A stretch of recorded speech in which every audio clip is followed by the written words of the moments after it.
भगवान महादेव की गंभीर भाषा है। इस मंत्र का मुख से सुखपूर्वक उच्चारण होता है।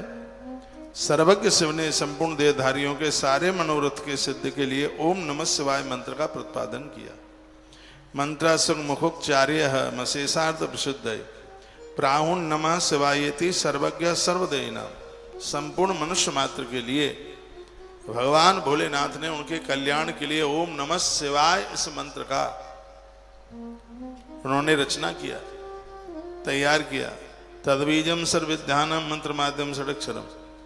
यह आदि षडक्षर मंत्र संपूर्ण विद्याओं को देने वाला है। जैसे बटके बीज में महान वृक्ष छिपा हुआ है, वैसे इस मंत्र में भगवान महादेव छिपे हुए। बीज को धरती में गाड़ते हुए अंकुर फूटता है तो उसमें से वृक्ष बन करके तैयार होता है। उसी प्रकार से हृदय के खेत में जिन्होंने ओम नमः शिवाय का बीज गाड़ दिया है तो वृक्ष के रूप में परमात्मा अवश्य में प्रकट होता है। इसमें कोई संशय वाली बात नहीं। और मैं बहुत बार कहता हूं कि जीवन में 4 चीजें चाहिए।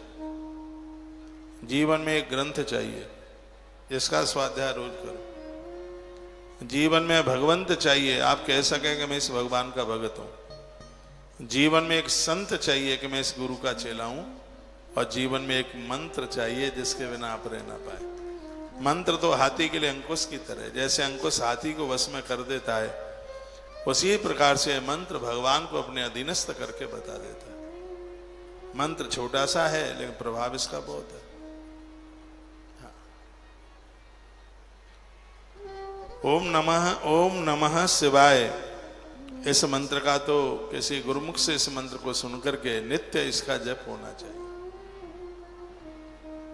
भगवान मंत्र के अधीन है। छोटा सा मंत्र भगवान को अपने अधीनस्थ कर लेता है।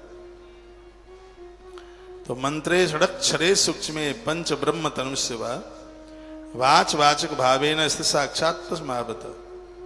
कहते हैं इस मंत्र में क्रमशः सूक्ष्म षडाक्षर मंत्र पंच ब्रह्म रूपधारी साक्षात भगवान शिव इसमें बैठे हुए हैं। कहते हैं यदि ये भगवान विश्वनाथ न होते, यानी भगवान शंकर न होते, तो यह जगत ही नहीं होता। भोले बाबा ना होते तो कुछ नहीं होता। आज ये पूरी दुनिया दिखाई दे रही है, हम और आप सब हैं, धरती दिखाई दे रही है, ये सिर्फ और सिर्फ भगवान महादेव की वजह से। और देवता तो ऐसे हैं जैसे किसी सुप्रीम पावर, किसी मालिक ने सबको काम दे दिया हो कि तुम ये करो, तुम ये करो, तुम ये करो, तुम ये करो। लेकिन पावर तो मालिक का ही है, वो कभी उनकी छुट्टी भी कर सकता है। इसलिए ब्रह्मा भयभीत होते रहते हैं कब रिटायरमेंट मिल जाए काम से।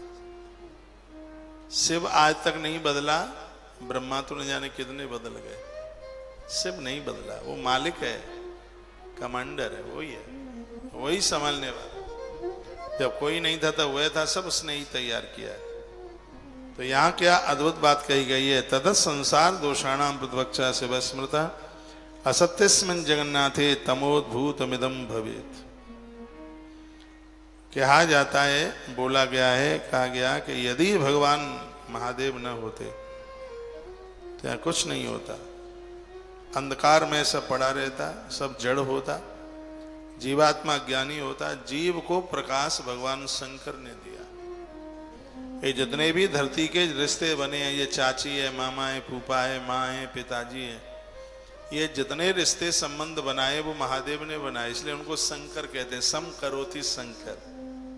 जितने संबंध बनाए, जिसने संस्कार दिए, वो शंकर ने किया, शिव ने किया। शिव तो इस धरती पर प्रमुख है। और यह दुर्भाग्य है यदि हम भोलेनाथ के पुजारी नहीं है तो। भले ही हम राधा कृष्ण के पुजारी हैं, लेकिन भगवान महादेव के प्रति अटूट आस्था श्रद्धा होनी चाहिए। कहते हैं कि उस गांव में, नगर में भूत रहते हैं जिसमें शिवालय नहीं होता। उस गांव को मरघट बता दिया, जिस गांव में, इसी से पुराण में लिखा है। आगे आके हर गांव में, हर मोहल्ले में, हर नगर में भगवान शंकर का शिवालय होना चाहिए। एक ऐसे भगवान महादेव ही तो हैं जिनकी पूजा बहुत सहज है, जिनको तो गुम्मट बनाने की भी जरूरत नहीं है। देखिए, बेल वृक्ष के नीचे चबूतरा बना के वहां बैठा दो, खेत में चबूतरा बना करके वहां बैठा दो, एक लोटा पानी चढ़ा दो, इतनी सहज इतनी सरल पूजा है तो भगवान शंकर की है। लिंग पुराण में एक कथा आती है कि कोई सुबह के समय में कोई चोर निकला मंदिर के सामने से, तो उसे पीतल का घंटा दिखाई दे गया। सोचने लगा भारी घंटा है, क्यों ना उतार लूं। तो शंकर की पिंडी पर चढ़ गया घंटा उतारने को। घंटा थोड़ा ऊंचा था, तो पिंडी फाड़ करके भोलेनाथ प्रकट हो गए। कहा बेटा मांग मांग मांग क्या चाहिए। तो कांपने लगा चोर, कहने लगा बाबा मुझे नहीं पता, तुम पत्थर में बैठे हो, गलती हो गई, मुझे माफ कर दो, अब मैं चोरी कभी नहीं करूंगा। भोलेनाथ ने कहा मैं तेरे ऊपर भारी प्रसन्न हूं, मांगता क्यों नहीं। तो चोर ने कहा कि प्रसन्नता वाला तो मैंने कोई काम ही नहीं किया। तो भोलेनाथ ने कहा सुबह लोग आते 1 लीटर पानी और 1 पौआ भर दूध चढ़ा देते हैं, लेकिन पहला भगत ऐसा आया जिसने अपने आप को ही मेरे ऊपर चढ़ा दिया। मांग मुझसे क्या चाहिए। ये महादेव की सरलता। इसका अर्थ यह नहीं है कि महादेव की पिंडी के ऊपर आप भी चढ़ जाएं। उसकी भावुकता से भगवान शिव अति प्रसन्न हो गए। तो यहां बड़ा अद्भुत कहा गया है, कि सबको प्रकाश भगवान शंकर देते हैं, शिव प्रकाश देते हैं। इसलिए भगवान महादेव के मंदिर में दिए जलाने की बड़ी महिमा कही गई। प्रकृति से लेकर परमाणु पर्यंत जो कुछ भी जड़ तत्व, जो भी कुछ दिखाई दे रहा है, वह सब भगवान शिव के हाथ में है। अतः आखिर में यही सिद्ध हुआ है कि जीवों का संसार सागर से उद्धार करने वाले स्वामी अनादि सर्वज्ञ परमात्मा सदा से विद्यमान है संसार के कण कण में। इनके बिना कुछ भी नहीं है, इसलिए इनको समझ लेना चाहिए। आदि मध्यांतर निर्मुक्त स्वभाव विमलम प्रभु, मेरे और आपके जन्म से भी पहले थे और मेरे आपके मरण के बाद भी रहेंगे। अनादि काल से जब कोई नहीं था तब से हैं, बस उन्हीं को शिव कहते हैं। शिव को अपना बनाने के लिए पंचाक्षर मंत्र ओम नमः शिवाय, इसके जप करने से भगवान शंकर हमारे हो जाते हैं। ओम नमः शिवाय है जो षडाक्षर से वाक्य है, इतना ही शिव ज्ञान है, इतना ही परम पद। आप इस के देखिएगा ना कुछ समय के लिए, दुनिया का जितना ज्ञान है सब उतर के आ जाएगा। ये कब तक सोएगा, ये आगे वाला। अपने बच्चों से जपवाइए, जिनके बच्चे पढ़ने में कमजोर हैं। आइए मानस की एक चौपाई बोले, आ जाए। आसुतोष तुम डरदानी, आरते हर हो दीन जन जाने। आसुतोष तुम्हें अब डरदाने, आरते हर हो दीन जन जाने। आसुतोष तुम्हें अब डरदाने, आरते हर हो दीन जन जाने। आसुतोष तुम्हें अब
शिवाय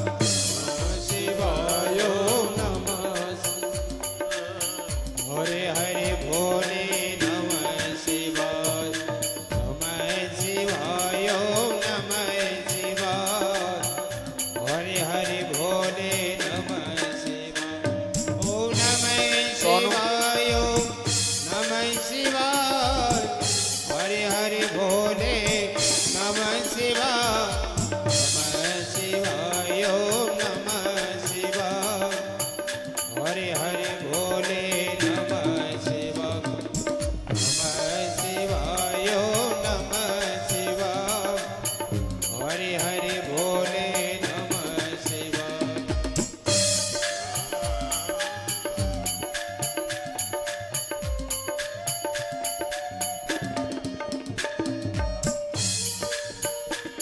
ओम नमः शिवाय नमः शिवाय हरे हरे भोले नमः शिवाय ओम नमः शिवाय नमः शिवाय हरे हरे भोले नमः शिवाय नमः शिवाय नमः शिवाय हरे हरे भोले नमः शिवाय नमः शिवाय नमः शिवाय हरे हरे भोले नमः शिवाय नमः शिवाय नमः शिवाय हरे हरे भोले नमः शिवाय नमः शिवाय नमः शिवाय हरे हरे भोले नमः शिवाय नमः शिवाय हरे हरे भोले नमः शिवाय नमः शिवाय हरे हरे भोले नमः शिवाय बोलिए शंकर भगवान की। जय। आप 5 माला ओम नमः शिवाय की प्रत्येक दिन जपते हैं, इसी में मंत्र साल में सिद्ध हो जाएगा। इतना सहज, इतना सरल, सिद्ध ही नहीं हो जाएगा, सब कुछ दे देगा। इसको गुरु मुख से सुनकर जो भी जिस माला को आप पहले से प्रयोग में ले रहे हैं, नई माला ले रहे हैं तो आप रुद्राक्ष की माला पर जपिए। मैं इस मंत्र को तुलसी की माला पर जपता हूं, क्योंकि मेरी बहुत पुरानी माला है। माला, मंत्र, किताबें, ग्रंथ बदले नहीं जाते, ये वही होने चाहिए जो लंबे समय से आप जप कर रहे हैं। और 10 मालाओं की जरूरत नहीं है, एक ही माला पर सगरे मंत्र आप जप सकते हैं। तो कितना बढ़िया लिखा है, लोकानानुग्रह करता चह समृषार्थम कथम बदेत। जो समस्त लोगों पर अनुग्रह करने वाले हैं भगवान शिव, उनकी बात कभी झूठ नहीं हो सकती। भगवान महादेव कभी जीवन में झूठ नहीं बोले, यह इनकी बड़ी महिमा है। जो सर्वज्ञ हैं वह तो मंत्र से जितना फल मिल सकता है उतना पूरा का पूरा बताएंगे, क्योंकि ओम नमः शिवाय मंत्र की व्याख्या स्वयं शंकर जी ने की है, कोई और नहीं है इसको बताने वाला, वो खुद है। परंतु जो राग और अज्ञान आदि दोषों से ग्रसित हैं वह झूठी बात कर सकते हैं, लेकिन महादेव के अंदर राग द्वेष कुछ भी नहीं है, वो झूठ क्यों बोलेंगे। इसको बड़ा चढ़ा करके इस मंत्र की इतनी महिमा गाएंगे। जिनका संपूर्ण दोषों से कभी परिचय नहीं हुआ उसे ही महादेव कहते हैं, उसे उन्हें ही शिव कहते हैं। जिनका कभी परिचय ही नहीं हुआ है झूठ से, उनके वाक्य बड़े निर्मल हैं, उनके ही मुख से मंत्र निकला है ओम नमः शिवाय। ओम में 3 देवता बैठे हैं, ब्रह्मा, विष्णु और महादेव। नमः शिवाय में जितने देवता हैं वो सब बैठे हुए। ओम नमः शिवाय मंत्र जिस समय आप जपते हैं तत्काल 68 करोड़ तीर्थ और 33 करोड़ देवताओं को पूजने का फल तत्काल प्राप्त हो जाता है। इतना बड़ा अद्भुत मंत्र। आप किसी भी देवी देवता के भक्त क्यों नहीं है, अपने गुरु को कहना, गुरुदेव को कहना कि आप हमें पंचाक्षरी मंत्र सुना दो। हम तो अपने शिष्यों को जब मंत्र देते हैं तो 2 मंत्र उन्हें बताते हैं। और इस ग्रंथ में तो यह भी लिखा है कि दीक्षा उनसे लीजिए जो शिव को मानते हो। शंकर जी को जो मानेगा वही तो मंत्र दे पाएगा, शिव का पुजारी है वही तो मंत्र देगा। नारायणी दीक्षा उनसे लीजिए जो गोविंद को मानते हैं, नारायण को मानते हैं, हरि को मानते हैं। अभी आप गुरु की भी महिमा सुनेंगे कि गुरु कैसा।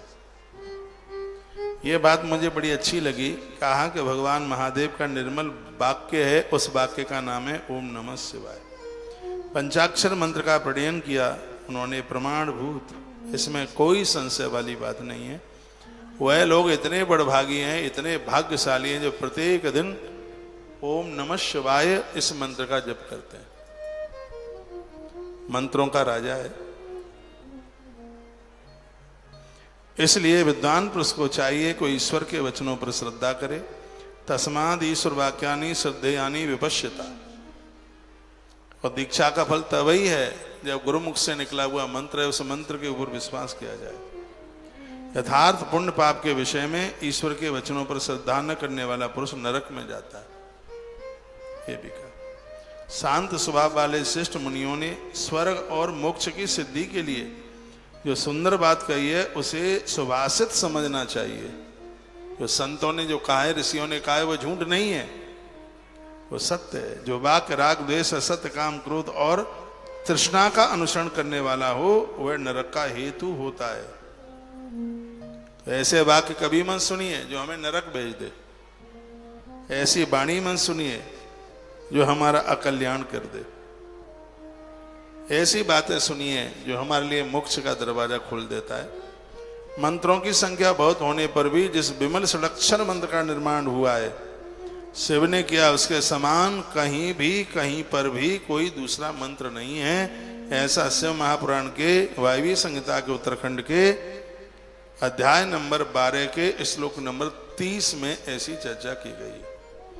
बहुतेपि ही मंत्राणाम सर्वज्ञेन शिवेनया। धरती पर बहुत मंत्र हैं लेकिन प्रणीतो विमलो मंत्रो नतेन सदृशा क्वचित्। ओम नमः शिवाय के जैसा इस ग्रंथ में लिखा है मंत्र नहीं है। षडक्षर मंत्र में 6 अंगों सहित संपूर्ण वेद और शास्त्र सभी विद्यमान है। इसमें 6 अक्षर हैं, यानी 6 शास्त्र इसमें विद्यमान है। उसके समान दूसरा मंत्र नहीं हुआ। 7 करोड़ महामंत्र और अनेकानेक उपमंत्रों से यह षडक्षर मंत्र बिल्कुल उसमें से उसका सार है, समझ लो उसको। 7 करोड़ मंत्रों में से छांटा गया। शिव पुराण में लिखा है कि जो लोग जपते हैं उन मंत्रों की संख्या 7 करोड़ है। 7 करोड़ बहुत बड़ी संख्या है। 7 करोड़ मंत्रों की संख्या है। लेकिन इन 7 करोड़ मंत्रों में ये मंत्रा षडक्षरो भिन्ना सूत्रम वेदात्मनाम यथा। ये तो इस प्रकार से भिन्न है जैसे वृत्ति से सूत्र। जितने भी शिवज्ञान और जो विद्या स्थान हैं वे सब षडक्षर मंत्र रूपी सूत्र के संक्षिप्त भाष्य हैं। जिसके हृदय में ओम नमः शिवाय षडक्षर मंत्र प्रतिष्ठित है उसे दूसरे बहुसंख्यक मंत्र और अनेक विस्तृत शास्त्रों से उसे फिर कोई मतलब नहीं रहता। जिसने ओम नमः शिवाय इस मंत्र का जब दृढ़ता पूर्वक अपना लिया है उसने संपूर्ण शास्त्रों को पढ़कर उसका पुण्य प्राप्त कर लिया है। उसने सभी अनुष्ठान पूरे कर लिए हैं। ये वर्णन किया ओम नमः शिवाय। ये 3 अक्षर जिसकी जिह्वा के अग्रभाग पर नमः शिवाय, शिवाय को एक मान लिया, नमः को एक और ओम को एक। ओम नमः शिवाय 3 अक्षर। वैसे तो इसमें अक्षर 6 हैं। जिसके अग्रभाग पर विद्यमान है उसका जीवन सफल हो गया। पंचाक्षर मंत्र के जप में लगा हुआ पुरुष यदि पंडित मूर्ख अंत्यज अथवा अदम से भी अदम है उसका भी उद्धार यह मंत्र कर देता है। इतनी बड़ी महिमा। अंतजो वा धमो वापी मूर्खो वा पंडितो विवा पंचाक्षर जपे निष्ठो मुच्यते पाप पंजरात। कितना भी बड़ा पाप है ओम नमः शिवाय मंत्र बड़े से बड़े पाप को जला करके राख कर देता है। इतनी बड़ी महिमा है। भगवान महादेव कहते हैं पार्वती तुमने मुझे यह पूछा और मैंने तुम्हें बताया। शूलधारी भगवान शंकर ने मनुष्यों के ऊपर कृपा करने के लिए पूरे जगत में इस मंत्र को प्रसारित कर दिया। पंचाक्षर मंत्र की महिमा अब सुनिए। उसका उपदेश मैया ने कुछ पूछा, देवी ने पूछा तो इसको शंकर जी ने सुनाया और भगवान गोविंद ने पूछा, कृष्ण ने पूछा, उसको महात्मा उपमन्यु ने सुनाया। यह कथा कहाँ कहाँ चल रही है? कैलाश पर यह कथा चल रही है। कैलाश पर कथा चल रही है, कौन सुन रहा है, कौन सुना रहा है? कहते हैं कैलाश पर माता पार्वती को महादेव ये कथा सुना रहे हैं, और काशी में यही कथा उपमन्यु जी के द्वारा भगवान श्री कृष्ण को सुनाई जा रही है। मावली तुलसी तपोवन गौशाला में हम और आपके बीच में चर्चा हो रही है, ये कथा हो रही है। तो माता भगवती जगदम्बा ने क्या पूछा? उतार दूं थोड़ा बहुत, पहने रहूं, अच्छी लग रही, पहने रहूं। तो देवी वाचा कलौ कलुषे कलौ कलुषते काले दुर्जये दुर्तिक्रमे अपुण्य तम साक्षण्ये लोके धर्म परांगमुख। माता भगवती ने कहा, हे प्रभु ये बताइए, दुर्जय दुर्लभ एवं कलुषित कलकाल में जब पूरा संसार धर्म से विमुख हो जाएगा, सब जगह अंधकार ही अंधकार होगा, काटा मारी होगी, लोग लोगों को खा जाएंगे, उस समय इस जीव का कल्याण कैसे होगा, इसका उपदेश आप मुझे करें। मैं आपकी शरण में आई हूँ। गुरु शिष्य की परंपरा भी जानी जाती है। ऐसी परिस्थिति में जब कोई बचेगा ही नहीं, सब अपराधी हो जाएंगे, तो कौन शिष्य होगा, कौन गुरु होगा, इसके बारे में आप हमें बता देते तो आपकी बहुत बड़ी कृपा होती। अब भगवान शंकर जवाब देते हैं कि आश्रित्य परमां विद्यां हृदया पंचाक्षरीं मम भक्त्या च भावितात्मानो मुच्यन्ते कलिजानरः। कहा गया है, भगवान महादेव कहते हैं, देवी कलकाल के मनुष्य मेरी परम मनोरम पंचाक्षरी मंत्र का आश्रय लें, भक्ति से भावचित होकर संसार बंधन से मुक्त हो जाएंगे। मैं एक बार कहूंगा, भगवान महादेव को ही अपना गुरु बनाकर, सावन का महीना चल रहा है, आज से ही ओम नमः शिवाय इस मंत्र का जप करना आरंभ कर दें। इसकी विधि क्या है जपने की, वो मैं आपको निवेदन करूंगा। आपको गुरु मंत्र में कोई भी मंत्र मिलाओ, कोई फर्क नहीं पड़ता। भगवान शंकर के बहुत मंत्र हैं, लेकिन इससे बड़ा, इससे श्रेष्ठ शिव जी का कोई मंत्र नहीं है।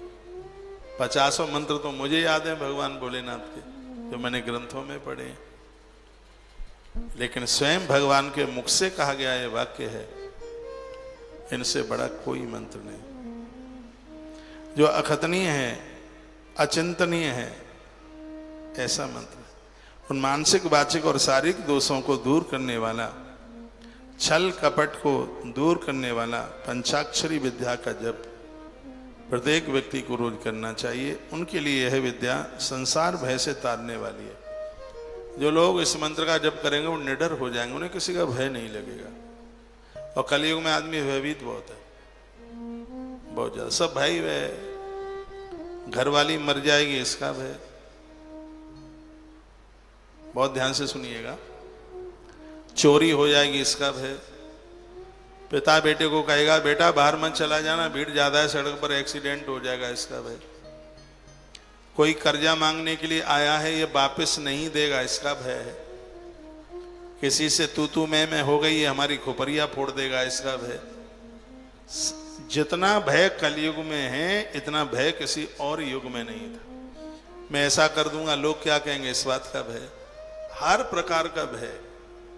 लेकिन ये ग्रंथ कहता है कि इस भय को जो दूर करता है वो बड़ा अद्भुत मंत्र है, उसका नाम है ओम नमः शिवाय, पंचाक्षरी मंत्र है। इसका आप जप करेंगे आप निर्भय हो जाएंगे। हनुमान जी भी जपते हैं इसको। हनुमान जी की माता अंजनी तो बहुत जपती है। हनुमान जी का प्रमुख मंत्र है राम राम राम, हनुमान जी का मंत्र, और उस मंत्र के द्वारा उन्होंने प्रभु राम जी को अपने बस में किया। लेकिन इसी ग्रंथ में बजरंगबली हनुमंतलाल जी 112 अवतारों में शंकर जी का एक अवतार है हनुमान जी का। राम जी ने जपा ये मंत्र, कृष्ण ने तो भारी जपा है इसको, माता पार्वती इस मंत्र को जपती है, माता जानकी जपती है इस मंत्र को, महात्मा अगस्त तो बहुत भारी जपते हैं इस मंत्र को। इतना बड़ा प्रभावशाली यह मंत्र है, इसको जपें। मैं भी तो जपता हूं इस मंत्र को, और बहुत श्रद्धा के साथ। आइए, माता देवी बोली कि यदि मनुष्य पतित होकर सर्वथा कर्म करने योग्य न रहे तो उसका उद्धार भगवान कैसे होगा? तो भगवान कहते तत् में सत्ता प्रोक्तम ताहि सुनो सुंदरी। हे देवी, आपने अच्छा प्रश्न किया है, अब इसका उत्तर सुनो। पहले मैंने इस विषय को गोपनीय समझकर अब तक कभी प्रकट नहीं किया, और पहली बार मैं सुना रहा हूं, महादेव बोले। इससे पहले ये मैंने कभी प्रकट नहीं किया। समंत्रकम मां पतितम पूजे दद मोहिता नारकी शांत संदेहो मम पंचाक्षरम बिना। भोले बाबा कहते हैं, यदि पतित मनुष्य भी मंत्रों के उच्चारण पूर्वक मेरा पूजन करे तो वह निसंदेह, ऐसा नहीं है कि हर किसी मंत्र से वो मेरी पूजा कर ले, लेकिन पंचाक्षर मंत्र के लिए ऐसा प्रतिबंध नहीं है। अज्ञानी अंधकार में डूबा हुआ व्यक्ति भी यदि पंचाक्षर मंत्र से मेरी पूजा करता है तो उसको षोडशोपचार से संपूर्ण पूजा करने का फल प्राप्त हो जाता है। जो भक्ति पूर्वक पंचाक्षर मंत्र से ही एक बार मेरा पूजन कर लेता है, वह भी इस मंत्र के प्रताप से मेरे धाम में पहुंच जाता है, ऐसा भगवान भोलेनाथ कहते हैं। शंकर जी ने कहा, जिसने यह मेरा मंत्र जपा है उसकी मैं मौत नहीं बिगड़ने देता। और याद रखना, जितने भी धरती पर धर्म सत्कर्म होते हैं ये इसीलिए होते हैं कि मृत्यु न बिगड़े। मौत को ही तो संभालना बड़ा मुश्किल होता है। व्यक्ति का बच्चे का जन्म होता है, 10 लाख बिच्छू डंक मारे इतनी वेदना होती है, लेकिन किसी की मौत होती है तो 20 करोड़ बिच्छू एक संग डंक मारे, उसे इतना कष्ट होता है। और इस कष्ट से बचने के लिए ही गुरुमुख से मंत्र सुनकर के उसका जप किया जाए।